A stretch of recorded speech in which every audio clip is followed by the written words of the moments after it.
नमस्कार। आकाशवाणी से प्रस्तुत है समाचार प्रभात।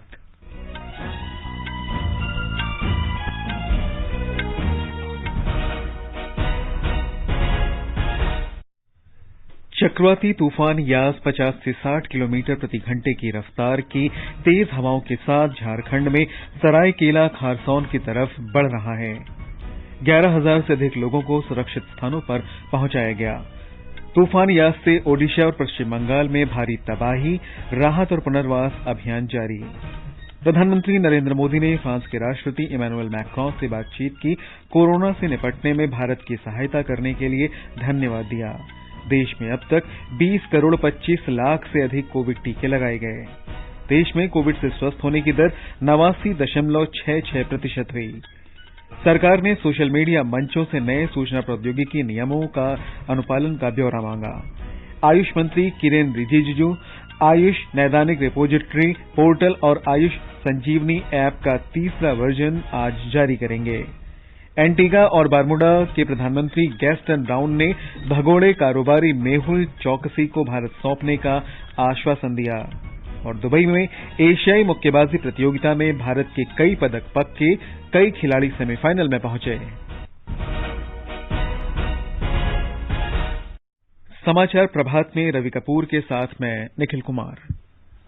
कोरोना संक्रमण को देखते हुए आपसे अपील है कि लापरवाही न बरतें। सभी एहतियाती उपायों का पालन करें और पहला टीका लगवा चुके 45 वर्ष से अधिक उम्र के लोग सही समय पर दूसरा टीका लगवाएं। 3 आसान उपायों का पालन करें और सुरक्षित रहें। मास्क लगाएं, 2 गज की सुरक्षित दूरी बनाए रखें, बार-बार हाथ धोएं और साफ सफाई रखें। और अब समाचार विस्तार से। चक्रवात यास कल रात झारखंड पहुंच गया। राज्य आपदा प्रबंधन विभाग, स्थानीय जिला प्रशासन और राष्ट्रीय आपदा मोचन बल की टीमें किसी भी स्थिति से निपटने के लिए सतर्क रखी गई हैं। रांची, पूर्वी सिंहभूम और सरायकेला खारसौन जिलों में कोविड टीकाकरण अभियान 2 दिन के लिए रोक दिया गया है। मौसम विभाग ने राज्य के 7 जिलों को ऑरेंज अलर्ट और 4 जिलों को रेड अलर्ट पर रखा है। ब्यौरा हमारी संवाददाता से।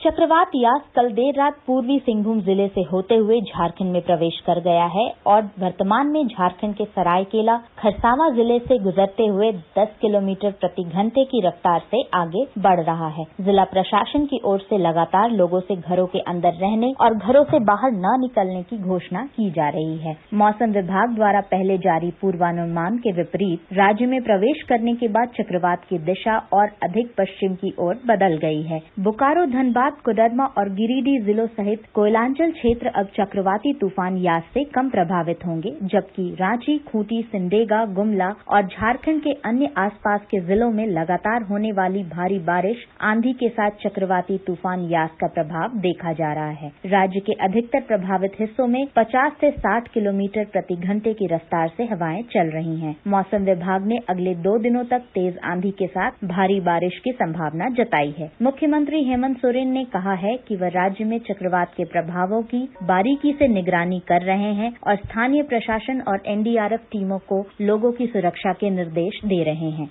शिल्पी, आकाशवाणी समाचार, रांची।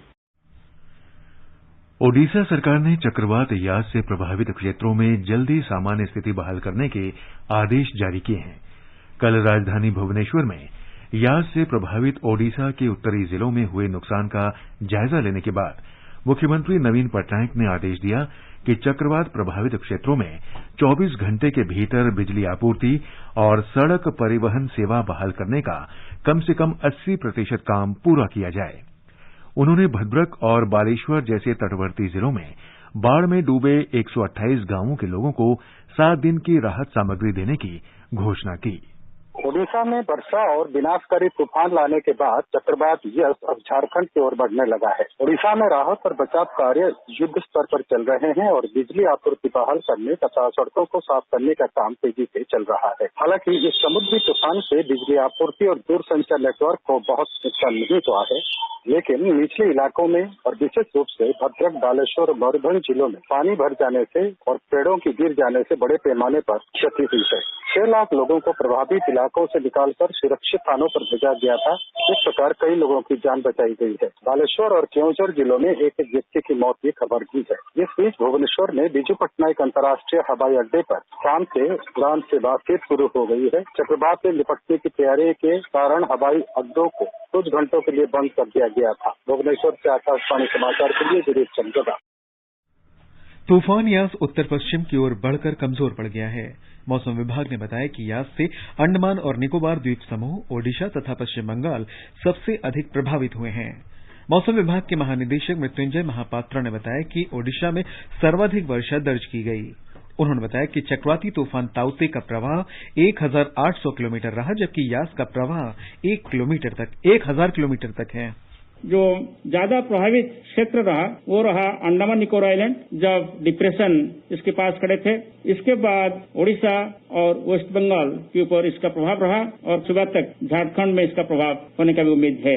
ये डायरेक्ट हिट ओडिशा कोस्ट को करते हुए सबसे ज्यादा बारिश ओडिशा में रिकॉर्ड किया गया। सामुद्रिक लहर 2 से 4 मीटर ऊंचाई का नॉर्थ ओडिशा और एडजॉइनिंग वेस्ट बंगाल का जो डिस्ट्रिक्ट है, जैसे बालासोर, भद्रक, मेदिनीपुर और 24 परगना में रिकॉर्ड किया गया। यास तूफान से पश्चिम बंगाल के पूर्वी मेदिनीपुर और दक्षिण 24 परगना के तटवर्ती क्षेत्रों में भारी नुकसान हुआ है। तूफान के इस क्षेत्र से कल गुजरने के बाद 70 से 80 किलोमीटर प्रति घंटे की गति से तेज हवाओं के साथ भीषण वर्षा हुई। समुद्र में ऊंची लहरें उठी और करीब 70 किलोमीटर क्षेत्र में नदी तटबंधों को नुकसान पहुंचा तथा 51 तटबंध टूट गए। करीब 20,000 कच्चे मकान ढह गए हैं। एनडीआरएफ, एसडीआरएफ और सेना की आपदा प्रबंधन टीमें युद्ध स्तर पर बचाव कार्यों में लगी हैं। 15 लाख से अधिक लोगों को सुरक्षित स्थानों तक पहुंचाया गया है। प्रधानमंत्री नरेंद्र मोदी ने कल फ्रांस के राष्ट्रपति इमैनुअल मैक्रों से टेलीफोन पर बातचीत की। श्री मोदी ने कोविड महामारी में भारत की सहायता करने के लिए फ्रांस के राष्ट्रपति को धन्यवाद दिया। दोनों नेताओं ने परस्पर हित के द्विपक्षीय, क्षेत्रीय और वैश्विक मुद्दों पर चर्चा की तथा भारत और यूरोपीय संघ के नेताओं की हाल में संपन्न बैठक के सकारात्मक नतीजों पर संतोष व्यक्त किया। दोनों नेताओं ने हाल के वर्षों में भारत फ्रांस रणनीतिक साझेदारी सुदृढ़ होने पर संतोष व्यक्त किया और कोविड काल के बाद भी साथ मिलकर काम करने पर सहमति व्यक्त की। तुर्की की रेड क्रिसेंट सोसाइटी से कल चिकित्सा आपूर्ति की एक खेप भारत पहुंची। भारत ने तुर्की सरकार के इस सहयोग की सराहना की है। देश में कोरोना संक्रमण में लगातार कमी दर्ज की जा रही है। स्वस्थ होने की दर में भी सुधार हो रहा है और ये 89.66% हो गई है। स्वास्थ्य और परिवार कल्याण मंत्रालय ने बताया कि संक्रमण के सक्रिय मामलों की संख्या कम हो रही है। इनकी दर कुल मामलों का 9.18% रह गई है। वर्तमान में 24 लाख से अधिक लोग इस महामारी से ग्रस्त हैं। देश में कोरोना से कुल 3,11,000 लोगों की मौत हो चुकी है। देश में अब तक 20 करोड़ 25 लाख से अधिक कोविड टीके लगाए जा चुके हैं। इनमें 98 लाख से अधिक स्वास्थ्यकर्मियों को पहला टीका और 67 लाख से अधिक को दूसरा टीका दिया गया। हमारे संवाददाता ने बताया है कि 1 करोड़ 52 लाख से अधिक अग्रिम पंक्ति के कार्यकर्ताओं को पहला और 84 लाख से अधिक को दूसरा टीका लगाया जा चुका है। 131वें दिन कल देश भर में 17,19,000 से अधिक लोगों को टीका लगाया गया। इनमें से करीब 15 लाख लोगों को टीके की पहली डोज और 1,42,000 को टीके की दूसरी डोज दी गई। वहीं 18 से 44 वर्ष की आयु के 8,31,000 से अधिक लोगों को कल पहली खुराक दी गई। इस आयु वर्ग में अब तक 1 करोड़ 38 लाख से अधिक लोगों को कोविड की पहली खुराक दी जा चुकी है। बिहार, राजस्थान, गुजरात और उत्तर प्रदेश में 18 से 44 वर्ष की आयु के 10 लाख से अधिक व्यक्तियों को टीके की पहली खुराक दी गई है।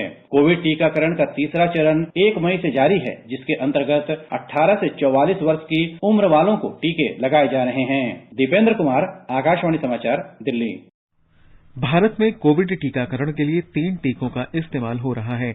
इनमें से कोविशील्ड और कोवैक्सीन भारत में बने 2 टीके हैं, जबकि तीसरे टीके रूस के स्पुतनिक वी को आपात इस्तेमाल की अनुमति दी गई है। इसका प्रयोग कुछ निजी अस्पतालों में हो रहा है। स्वास्थ्य और परिवार कल्याण मंत्रालय ने कहा है कि राज्यों तथा केंद्र शासित प्रदेशों के पास अब भी 1 करोड़ 77 लाख से अधिक कोविड टीके मौजूद हैं। मंत्रालय ने कहा है कि केंद्र सरकार अब तक राज्यों और केंद्र शासित प्रदेशों को कुल 22 करोड़ से अधिक कोविड वैक्सीन उपलब्ध करा चुकी है। इसमें से अभी तक टीकों की बर्बादी सहित कुल 20 करोड़ 13 लाख टीकों का इस्तेमाल हो चुका है। मंत्रालय ने आश्वासन दिया कि अगले 3 दिनों में राज्यों और केंद्र शासित प्रदेशों के लिए 1 लाख टीकों का प्रबंध किया जाएगा।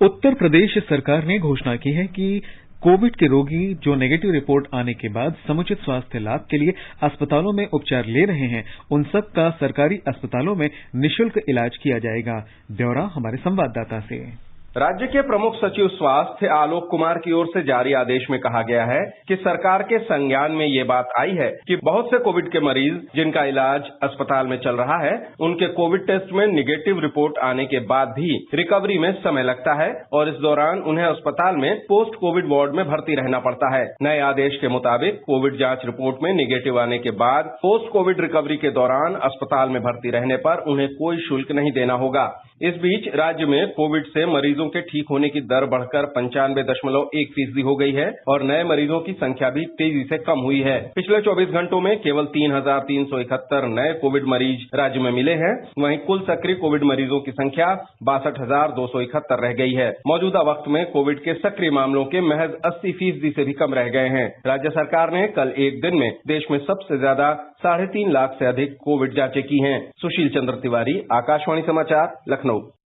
मध्य प्रदेश में अब तक 45 वर्ष से अधिक आयु के व्यक्तियों के साथ साथ 18 से 44 वर्ष तक के लोगों को 1 करोड़ से अधिक कोरोना वैक्सीन लगाई जा चुकी है।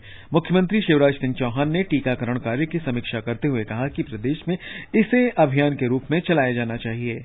ब्यौरा हमारी संवाददाता से। बिना पूर्व पंजीयन के ऑफलाइन कोरोना का वैक्सीन लगवाने के लिए आधार कार्ड की अनिवार्यता नहीं होगी। वोटर आईडी और ड्राइविंग लाइसेंस आदि भी मान्य होंगे। मुख्यमंत्री ने निर्देश दिए कि 18 से ऊपर के वैक्सीनेशन में प्राथमिकता समूह भी बनाए जाएं। ऐसे लोगों को पहले वैक्सीन लगाया जाए जो अधिक लोगों के संपर्क में आते हैं। इनमें हाथ ठेले वाले, फेरी वाले आदि को शामिल किया जा सकता है। छोटे बच्चों के माता पिता को भी प्राथमिकता समूह में रखे जाने के निर्देश मुख्यमंत्री ने दिए हैं। प्रदेश को अभी कोवैक्सीन और कोविशील्ड वैक्सीन हो रही है। पूजा पीवर्धन, आकाशवाणी समाचार, भोपाल।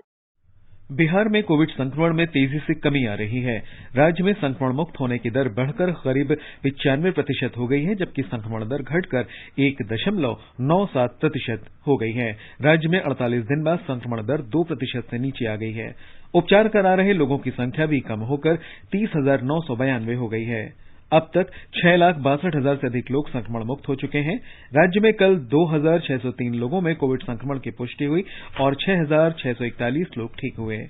राज्य में अब तक 1 करोड़ 2 लाख से अधिक लोगों को कोविड का टीका लग चुका है। केंद्र शासित प्रदेश जम्मू कश्मीर में 18 से 44 वर्ष के 550 से अधिक मीडिया कर्मियों को जम्मू में विशेष टीकाकरण शिविर में टीके की पहली डोज लगाई गई। हमारे संवाददाता ने खबर दी है कि सूचना एवं जनसंपर्क कार्यालय जम्मू में कल आयोजित विशेष टीकाकरण शिविर के दूसरे दिन मीडिया कर्मियों को टीका लगाया गया। केंद्र शासित प्रदेश प्रशासन ने प्राथमिकता के आधार पर मीडिया कर्मियों को टीका करने का फैसला किया, क्योंकि कोविड महामारी में पत्रकार लोगों तक तथ्यात्मक रिपोर्ट पहुंचाने के लिए अग्रिम पंक्ति के कार्यकर्ताओं की तरह अथक प्रयास से महत्वपूर्ण भूमिका निभा रहे हैं। जम्मू कश्मीर में कोविड महामारी शुरू होने के बाद से पूरे राज्य में 83 लाख से अधिक लोगों का परीक्षण किया गया है, जिनमें कल तक 80 लाख से अधिक लोगों की रिपोर्ट नेगेटिव आई है। हमारे संवाददाता ने बताया है कि जम्मू कश्मीर में कल तक 2,78,859 लोगों की रिपोर्ट पॉजिटिव रही। आधिकारिक आंकड़ों के अनुसार इस महामारी से जम्मू में 1,784 और कश्मीर संभाग में 1,918 रोगियों की जान चली गई। इस बीच जम्मू कश्मीर में इस साल हज यात्रा के लिए श्रद्धालुओं की संख्या का निर्णय 1 हफ्ते में हो जाने की संभावना है। सऊदी अरब की ओर से हज यात्रियों की संख्या सीमित करने की खबरों के बीच ये वक्तव्य आया है। हमारे संवाददाता ने जम्मू कश्मीर हज समिति के कार्यकारी अधिकारी के हवाले से बताया है कि हज यात्रियों की संख्या को लेकर अभी कोई निर्णय नहीं हुआ है। उन्होंने बताया कि उन्हीं लोगों को हज यात्रा की अनुमति दी जाएगी जिन्हें कोविड का टीका लग चुका है। तमिलनाडु में कोविड संक्रमण में गिरावट जारी है। कल 35,000 से कम लोगों में संक्रमण की पुष्टि हुई। संक्रमित लोगों की संख्या 33,764 रही। 29,000 से अधिक मरीजों को इलाज के बाद छुट्टी दे दी गई। राज्य में 3,10,000 से अधिक लोगों का उपचार चल रहा है। 475 लोगों की कल इस महामारी से मौत हो गई। कल तक 1,71,000 से अधिक कोविड नमूनों की जांच की गई। इस बीच तमिलनाडु सरकार ने फ्रंटलाइन ड्यूटी में कोविड के शिकार हुए मान्यता प्राप्त पत्रकारों को मुआवजा 5 लाख रुपए से बढ़ाकर 10 लाख रुपए कर दिया है। मुख्यमंत्री एमके स्टालिन ने कहा कि पत्रकारों के लिए एकमुश्त प्रोत्साहन राशि 3,000 से बढ़ाकर 5,000 रुपए की जाएगी। राज्य सरकार ने कहा कि बड़े पैमाने पर महामारी के खतरे के बावजूद पत्रकार जनता में जागरूकता पैदा करने के लिए कड़ी मेहनत कर रहे हैं। सरकार ने अनुमोदित प्रिंट और इलेक्ट्रॉनिक मीडिया से जुड़े मान्यता प्राप्त फोटो पत्रकारों तथा कैमरामैन सहित मान्यता प्राप्त पत्रकारों की प्रोत्साहन और मुआवजा राशि बढ़ाने का भी फैसला किया है। नागालैंड में कल 260 लोगों में कोविड संक्रमण की पुष्टि हुई। इसके साथ ही कुल संक्रमित लोगों की संख्या 20,795 हो गई है। 131 लोगों के कल ठीक होने के साथ ही स्वस्थ होने वालों की संख्या बढ़कर 14,929 हो गई। 12 लोगों की कल इस महामारी से मौत हुई।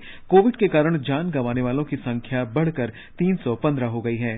वर्तमान में राज्य में 4,923 लोगों का उपचार चल रहा है। महाराष्ट्र में ठाणे सिटीजन्स फाउंडेशन ने टीएमसी चिकित्सा स्वास्थ्य विभाग से वृद्धाश्रमों, पुनर्वास बस्तियों में रहने वालों, भिखारियों, जेल में कैदियों और मानसिक स्वास्थ्य संस्थानों में रखे गए लोगों सहित कमजोर वर्गों के टीकाकरण के लिए एक महत्वपूर्ण पहल हॉस्पिटल ऑन व्हील्स शुरू करने का अनुरोध किया है। इन लोगों के पास टीकाकरण से पहले सत्यापन के लिए आवश्यक निर्धारित पहचान पत्र नहीं होने की संभावना को देखते हुए इस पहल का अनुरोध किया है। ये समाचार आकाशवाणी से प्रसारित किए जा रहे हैं। माँ कब आएगा? अभी आएगा। अरे बोलो ना माँ, कब आएगा? बोला ना, अभी आ जाएगा। ये ले, आ गया कुआं। अरे कुआं नहीं माँ, हमारे घर नल से जल कब आएगा? नल से? अरे गुड्डी, बहुत जल्दी आएगा पानी। जल जीवन मिशन आ चुका है। हम 1 कदम उठाएंगे तो सरकार 10 कदम उठाएगी। सच? तुम्हारे मुंह में घी शक्कर। घी शक्कर नहीं माँ, स्वच्छ जल। 2024 तक देश के सभी 19 करोड़ घरों में पहुंचेगा पीने का साफ पानी। अब होगा हर घर जल। जल जीवन मिशन, जल शक्ति मंत्रालय, भारत सरकार। समाचार प्रभात में आपका फिर स्वागत है। आगे बढ़ने से पहले एक नजर मुख्य समाचारों पर। चक्रवाती तूफान यास 50 से 60 किलोमीटर प्रति घंटे की रफ्तार की तेज हवाओं के साथ झारखंड में सरायकेला खारसोन की तरफ बढ़ रहा है। 11,000 से अधिक लोगों को सुरक्षित स्थानों पर पहुंचाया गया। तूफान यास से ओडिशा और पश्चिम बंगाल में भारी तबाही, राहत और पुनर्वास अभियान जारी। प्रधानमंत्री नरेंद्र मोदी ने फ्रांस के राष्ट्रपति इमैनुअल मैक्रों से बातचीत की। कोरोना से निपटने में भारत की सहायता के लिए धन्यवाद दिया। देश में अब तक 20 करोड़ 25 लाख से अधिक कोविड टीके लगाए गए। देश में कोविड से स्वस्थ होने की दर 89.66% हुई। सरकार ने सोशल मीडिया मंचों से नए सूचना प्रौद्योगिकी नियमों के अनुपालन का ब्यौरा मांगा। आयुष मंत्री किरेन रिजिजू आयुष नैदानिक रिपोजिटरी पोर्टल और आयुष संजीवनी ऐप का तीसरा वर्जन आज जारी करेंगे। एंटीगा और बरबूडा के प्रधानमंत्री गैस्टन ब्राउन ने भगोड़े कारोबारी मेहुल चौकसी को भारत सौंपने का आश्वासन दिया और दुबई में एशियाई मुक्केबाजी प्रतियोगिता में भारत के कई पदक पक्के। कई खिलाड़ी सेमीफाइनल में पहुंचे। चलो मिलकर एक शुरुआत करें, चलो एक फैसला आज करें, मास्क नहीं तो टोकेंगे, कोरोना को रोकेंगे, चलो एक इरादा करते हैं, चलो कुछ वादा करते हैं, मास्क नहीं तो टोकेंगे, कोरोना को रोकेंगे। केंद्र ने सभी राज्यों और केंद्र शासित प्रदेशों को 5 दिन में एम्फोटेरिसिन बी की 72,000 शीशियां आवंटित की हैं। केंद्रीय रसायन और उर्वरक मंत्री सदानंद गौड़ा ने बताया कि सरकार फंगस रोधी औषधि का उत्पादन बढ़ाने के लिए प्रतिबद्ध है। उन्होंने कहा कि राज्यों और केंद्र शासित प्रदेशों की बढ़ती मांग को पूरा करने के लिए कल इस दवा की 29,250 शीशियां आवंटित की गई। देश में म्यूकोरमाइकोसिस मरीजों की संख्या बढ़ने से एम्फोटेरिसिन की मांग भी बढ़ी है। विदेश मंत्री डॉक्टर एस जयशंकर ने कहा है कि कोविड की वैश्विक चुनौतियों से निपटने का एकमात्र समाधान वैश्विक सहयोग और प्रभावी रोकथाम है। श्री जयशंकर अपनी अमेरिका यात्रा के दौरान कल न्यूयॉर्क में हूवर इंस्टीट्यूट के एक कार्यक्रम को संबोधित कर रहे थे। उन्होंने कहा कि संकट के इस दौर में सबसे सही उपाय एक दूसरे की मदद करना है। डॉक्टर जयशंकर ने कहा कि महामारी की दूसरी लहर से निपटने में भारत को व्यापक सहयोग मिल रहा है। विदेश मंत्री ने कहा कि कोविड के बाद विश्व का स्वरूप अलग होगा। ऐसे में बेहतर, सुरक्षित और कम जोखिम वाली व्यवस्था का सृजन करना होगा। केंद्रीय महिला और बाल विकास मंत्री स्मृति ईरानी ने कहा है कि केंद्र सरकार कोविड-19 से माता पिता दोनों की मौत के कारण प्रत्येक असहाय बच्चे की सहायता और सुरक्षा के लिए प्रतिबद्ध है। सुश्री ईरानी ने एक ट्वीट में कहा कि इस साल 1 अप्रैल से अब तक राज्य सरकारों और केंद्र शासित प्रदेशों ने 577 ऐसे बच्चों की जानकारी दी है जिनके माता पिता की कोविड महामारी के कारण मृत्यु हो गई। उन्होंने कहा कि मंत्रालय सभी राज्यों के साथ लगातार संपर्क में है। झारखंड में लॉकडाउन 1 सप्ताह के लिए बढ़ाकर 3 जून तक कर दिया गया है। पूर्णबंदी की पहले घोषित अवधि आज समाप्त हो रही थी। राज्य सरकार ने मौजूदा पाबंदियों के साथ स्वास्थ्य सुरक्षा अभियान अगले सप्ताह तक विस्तारित करने के निर्देश जारी किए हैं।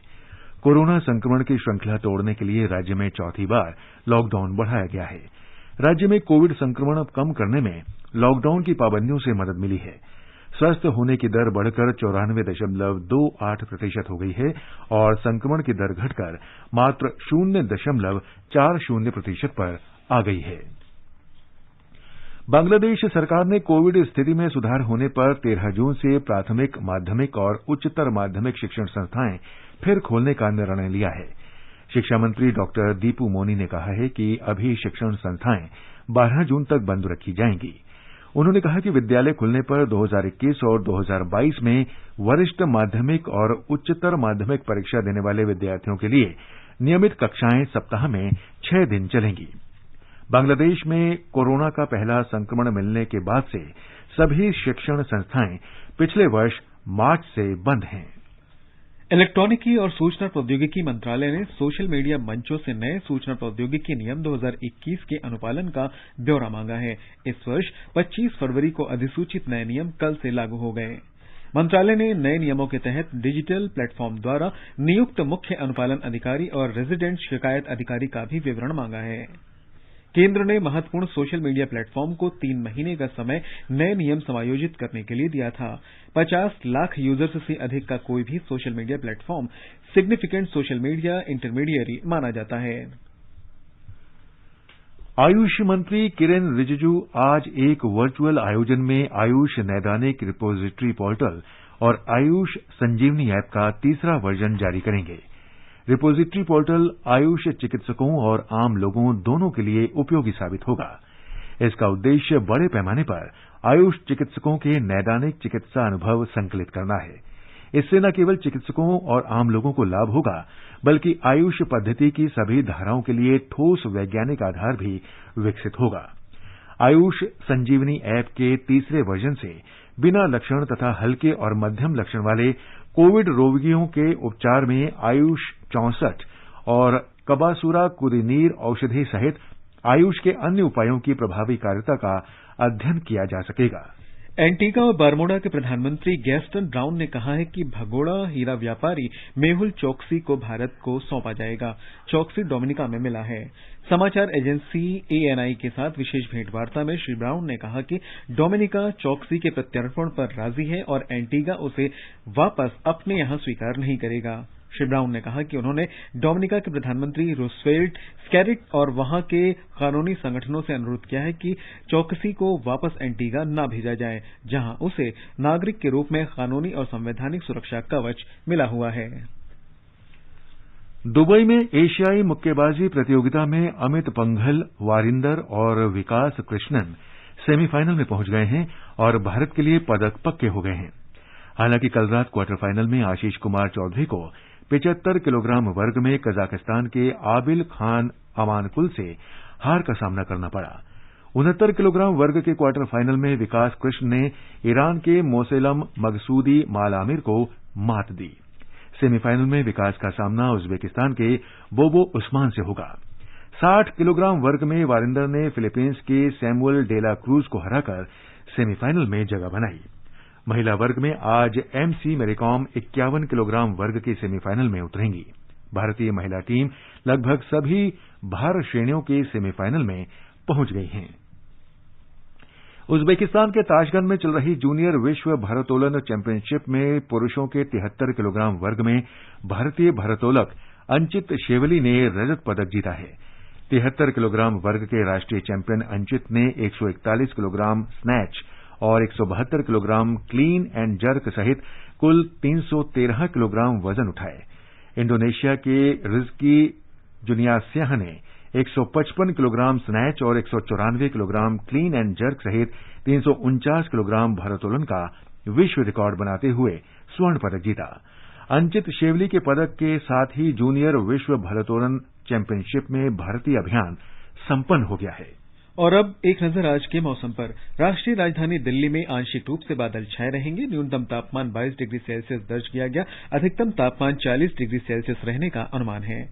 मुंबई में आंशिक बादल छाए रहेंगे। न्यूनतम तापमान 28 डिग्री सेल्सियस रहा। अधिकतम 34 डिग्री सेल्सियस के आसपास रहने के आसार हैं।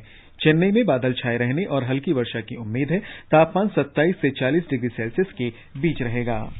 कोलकाता में न्यूनतम तापमान 26 डिग्री सेल्सियस रहा। अधिकतम तापमान 31 डिग्री सेल्सियस रहने की उम्मीद है। श्रीनगर में आसमान साफ रहेगा। तापमान 11 और 27 डिग्री सेल्सियस के बीच रह सकता है। गिलगित में न्यूनतम तापमान 13 डिग्री सेल्सियस रहा, जबकि अधिकतम तापमान 31 डिग्री सेल्सियस तक जा सकता है। मुजफ्फराबाद में आसमान साफ रहने की उम्मीद है। न्यूनतम तापमान 18 डिग्री सेल्सियस दर्ज किया गया। अधिकतम तापमान 35 डिग्री सेल्सियस के आसपास रहेगा। ये समाचार हमारी वेबसाइट newsonair.com/hindi पर भी उपलब्ध हैं। और रवि, अब बताएं आज के समाचार पत्रों में क्या खास है। निखिल, चक्रवाती तूफान यास से जुड़ी खबरें आज प्रकाशित अखबारों में प्रमुखता से हैं। दैनिक जागरण ने लिखा है कि बंगाल ओडिशा में कहर बरपा कर यास पड़ा कमजोर, झारखंड की तरफ बढ़ा। राजस्थान पत्रिका की सुर्खी है, कमजोर होने से पहले 2 राज्यों को दे गया जख्म। पंजाब केसरी ने प्रधानमंत्री नरेंद्र मोदी का यह बयान सचित्र प्रकाशित किया है, कोरोना को हराने के लिए अहम है टीका। दैनिक ट्रिब्यून की खबर है, रिकॉर्ड टेस्ट, संक्रमण दर लगातार दूसरे दिन 10% से कम। राष्ट्रीय सहारा के अनुसार कोविड की रोकथाम, उपचार के लिए दवा विकसित। राजस्थान पत्रिका की सुर्खी है, टीकों की बर्बादी में झारखंड सबसे आगे, छत्तीसगढ़ दूसरे और तमिलनाडु तीसरे नंबर पर। नवभारत टाइम्स लिखता है, दिल्ली को मिलेगा तीसरा टीका स्पुतनिक, सीएम बोले कंपनी राजी। जेईई परीक्षा स्थगित, संशोधित तिथि की घोषणा उपयुक्त समय पर की जाएगी। जनसत्ता के पहले पन्ने पर है। दैनिक ट्रिब्यून के अनुसार आयकर विभाग ने टैक्स के 25,301 करोड़ रुपए के रिफंड जारी किए। मार्च के बाद पहली बार बाजार 51,000 अंकों के पार हुआ। राजस्थान पत्रिका के मुख्य पृष्ठ पर है। ट्राई ने करोड़ों प्रीपेड मोबाइल धारकों के नंबरों पर टैरिफ की वैलिडिटी बढ़ाकर 28 दिन से 1 महीने किए जाने की कवायद शुरू की। नवभारत टाइम्स के बॉक्स में है। अमर उजाला की पहले पन्ने की सुर्खी है, national highway authority of India का फैसला, टोल नाकों पर अब पीक आवर में भी 10 सेकंड से ज्यादा नहीं करना पड़ेगा इंतजार। लोक सत्य की खबर है, रबी विपणन सत्र में उत्तर प्रदेश में 36.07 लाख मीट्रिक टन गेहूं की खरीद। भास्कर खास शीर्षक से दैनिक भास्कर ने लिखा है, अयोध्या, मथुरा और काशी की तर्ज पर होगी गोरखनाथ मंदिर की सुरक्षा। हिंदुस्तान की यह खबर ध्यान खींचती है, अजन्मे बच्चे पर भी असर डाल रहा है जलवायु परिवर्तन। ऑस्ट्रेलियाई शोधकर्ताओं ने कहा है कि विकासशील देशों की महिलाएं ज्यादा प्रभावित। और अंत में मुख्य समाचार एक बार फिर। चक्रवाती तूफान यास 50 से 60 किलोमीटर प्रति घंटे की रफ्तार की तेज हवाओं के साथ झारखंड में सरायकेला, खारसौन की तरफ बढ़ रहा है। 11,000 से अधिक लोगों को सुरक्षित स्थानों पर पहुंचाया गया। तूफान यास से ओडिशा और पश्चिम बंगाल में भारी तबाही, राहत और पुनर्वास अभियान जारी। प्रधानमंत्री नरेंद्र मोदी ने फ्रांस के राष्ट्रपति इमैनुअल मैक्रों से बातचीत की। कोरोना से निपटने में भारत की सहायता के लिए धन्यवाद दिया। देश में अब तक 20 करोड़ 25 लाख से अधिक कोविड टीके लगाए गए। देश में कोविड से स्वस्थ होने की दर 89.66% रही। सरकार ने सोशल मीडिया मंचों से नए सूचना प्रौद्योगिकी नियमों के अनुपालन का ब्यौरा मांगा। आयुष मंत्री किरेन रिजिजू आयुष नैदानिक रिपोजिटरी पोर्टल और आयुष संजीवनी ऐप का तीसरा वर्जन आज जारी करेंगे। एंटीगा और बरमुडा के प्रधानमंत्री गैस्टन ब्राउन ने भगोड़े कारोबारी मेहुल चौकसी को भारत सौंपने का आश्वासन दिया और दुबई में एशियाई मुक्केबाजी प्रतियोगिता में भारत के कई पदक पक्के हुए। कई खिलाड़ियों ने सेमीफाइनल में जगह बनाई। इसके साथ ही समाचार प्रभात का ये अंक समाप्त हुआ। नमस्कार।